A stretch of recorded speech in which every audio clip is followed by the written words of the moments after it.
Never authenticate yourself ever to anyone who contacts you. I don't care who they say they are.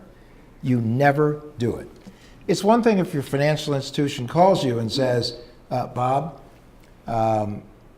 we noticed some suspicious activity on your credit card or in your bank account.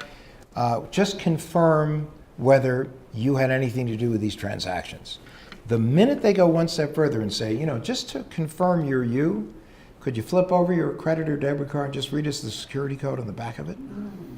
Yeah. And I've seen scams where you do that and they go, yep, sorry, you're a victim of identity theft, but we can help you. We can help you. So if you give us your social security number, we're going to work with the credit reporting agencies, and we're going to get you through this. So never, if someone calls from the IRS, they're not. If you get an email from the IRS, it isn't. They only write letters. And the only time you'll ever get a call from the IRS is if you've scheduled a call with the agent or your accountant has with the IRS.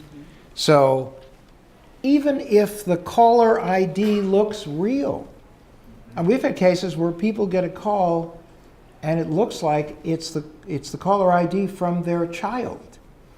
And there are scams, the grandparent scam. That's where you get a call and someone goes, Grandma!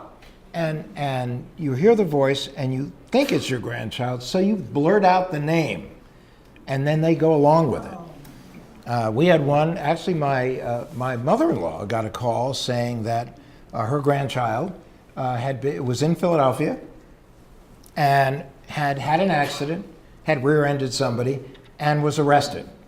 And she said, Grandma, you got to help me in a few minutes. Somebody from the bail bondsman's office is going to call and do whatever they ask you to do, because I just drove into somebody by mistake. I wasn't paying attention, whatever. And 5 minutes later, 10 minutes later, somebody called representing themselves to be from the bail bondsman's office.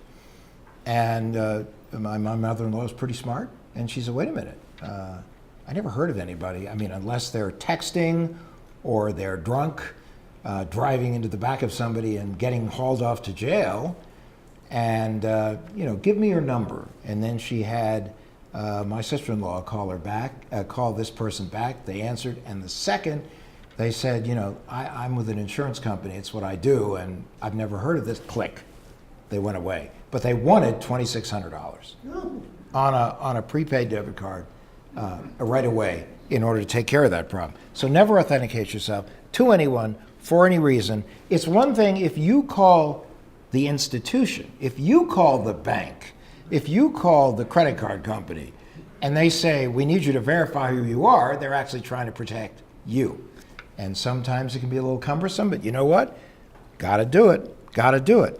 Also, what I always say is, consider, pause, and reflect whenever you're about to click on something. So think of it as CPR, but a different kind of CPR, digital CPR. Because too many people click on links, open attachments, e-cards, right? You get an e-card. That's so sweet. I love it. How nice. They sent me an e-card. Your first instinct? Let's open the e-card.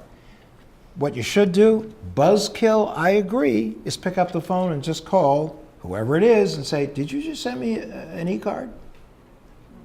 Because the truth of the matter is that oftentimes it's not that person. It's a hacker.